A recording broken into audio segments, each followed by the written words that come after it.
సప్తవర్ణాల సమ్మేళనం హోళీ. మిఠాయిల్లో రారాజు మన ఆలివ్. అకేషన్ ఏదైనా ఆలివ్ మిఠాయిలతోనే. కోరిక ఎప్పుడూ సగటు మనిషిగా ఉండటమే. తన పని తను చేసుకుంటూ ఉండటం, ఎవరి జోలికి వెళ్లకుండా ఉండటం, బతికేయడం, తన కుటుంబం వరకు జీవితాన్ని కుదించడం, సగటు మధ్య తరగతి మనిషిగా బతకాలనేది నా కోరిక చిన్నప్పటి నుంచి. మా నాన్న కోరిక ఏంటంటే, నేను ఇంటర్ చదువుతున్నప్పుడు, అరే నేను డిగ్రీ చదవలేకపోయి, నువ్వు డిగ్రీ చదివి కనీసం నువ్వు ఎస్ఐగా సెలెక్ట్ అయితే నువ్వు కనీసం డిఎస్పీ కంటే కొంచెం పై ర్యాంక్లో నువ్వు రిటైర్ అవుతారు అని చెప్పాడు మా నాన్న. దురదృష్టవశాత్తు నేను డిగ్రీ చేయలేకపోయా. కానీ నేను నాకు అంతకుమించి కోరికలు లేవు, అది చెప్పడానికి నా ఉద్దేశం. చాలా చిన్న జీవితాలు మాయి. మా అన్నయ్య గారు ఏదో పొరపాటు యాక్టర్ అయిపోయి తప్ప నాకు రావాలి నేను ఎప్పుడు అనుకోలే. అదే నెల్లూరులో, అదే ఫతేఖాన్పేటలో చిన్న ఇంట్లో ఇంకొక మామిడి మొక్క ఉంటే బాగుంటుంది అనుకున్న కోరిక తప్ప కోట్లు సంపాదించాలి, పేరు రావాలని ఎప్పుడు ఆశించాల. సో నన్ను ఎలా పెంచారు మా ఇంట్లో అంటే మీరు ఆశ్చర్యపోతారు. మొన్న నా friend Anand Sai TTD board సభ్యుడిగా నియమితులయ్యారు. అతను చెప్తా ఉన్నాడు నాకు ఈ మధ్యన, నన్ను ఎలా పెంచారంటే మా ఇంట్లో అతని ఆనంద్ సాయి మాటల్లో, చిన్న తంబి అని తమిళ సినిమా ఉంటుంది, మన తెలుగులో చంటి అని సినిమా తీశారు. చిన్న తంబి కదా అవునా? అందులో హీరోయిన్ ఎలా పెంచుతారు ఇంట్లో నుంచి బయటికి వెళ్లకుండా, చంటిలో హీరోయిన్ మీనాని ఎలా పెంచారు ఇంట్లో నుంచి బయటికి వెళ్లకుండా, మా ఇంట్లో నన్ను అలా పెంచారు. వీడి బయటికి వెళ్తే ఏమైపోతాడో, సున్నితమైన వ్యక్తి, వీడికి ఆస్తమా ఉంది, వీడికి ఇలాంటి పరిస్థితుల్లో నన్ను ఇంట్లో నుంచి కదలనివ్వకుండా, ఎక్కడికి వెళ్ళనివ్వకుండా, ఎక్కడికైనా బయటికి వెళ్తే పంపించారు. ఒకరోజు చెన్నైలో నేను అన్నానగర్లో కంప్యూటర్ ప్రోగ్రామింగ్ కోర్స్ చేసేవాడిని ఒక సంవత్సరం పాటు. ఆ ప్రోగ్రామ్ ఫైనల్ చేసే పరిస్థితుల్లో టైం 10:30 అయింది, 10:30 రాత్రి. ఇంటికి వెళ్ళడం గంట లేట్ అయింది. అంటే మనం సాయంత్రం 6 గంటలకు వెళ్ళిపోవాలి. ఆ రోజు 10:30కి వెళ్తే చెప్పా పెట్టకుండా, మన కొంచెం లేట్ అయింది ఎగ్జామ్స్ వల్ల.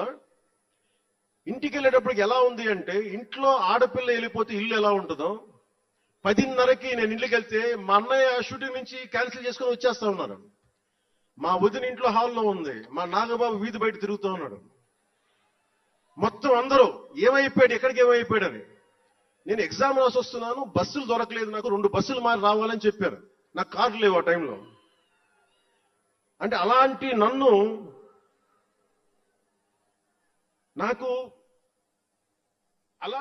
పెంచారు.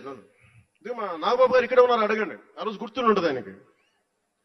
అలాంటి నన్ను పాలిటిక్స్ చేస్తానని గాని, సినిమాల్లోకి వస్తానని గాని ఎవరు ఊహించలే. ఎందుకంటే నేనే ఊహించలే. పోనీ 18 ఏళ్ల వయసులోనో 20 ఏళ్ల వయసులోనో 10:30కి లేటుగా వచ్చామంటే ఒక అర్థం ఉంటుంది.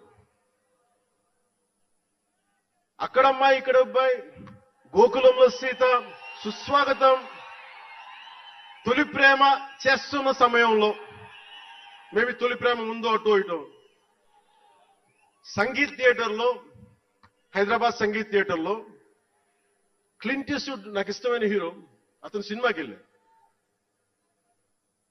బ్రిడ్జెస్ ఆఫ్ మాడిసన్ కౌంటీ అని ఒక ఇంగ్లీష్ నవల్ ఆధారంగా తీశారు. అది నాకు ఇస్తుంది ఆ నవల్. సో ఎలా తీశారని చెప్పి నేను షూటింగ్ రిలీజ్ కూడా అయిపోయినట్టుంది తొలి ప్రేమ. నేను నా ఫ్రెండ్ ఆనంద్ సాయిని, హరీష్ పాయిని, ఇంకో 2-3తోటి సెకండ్ షోకి వెళ్ళా.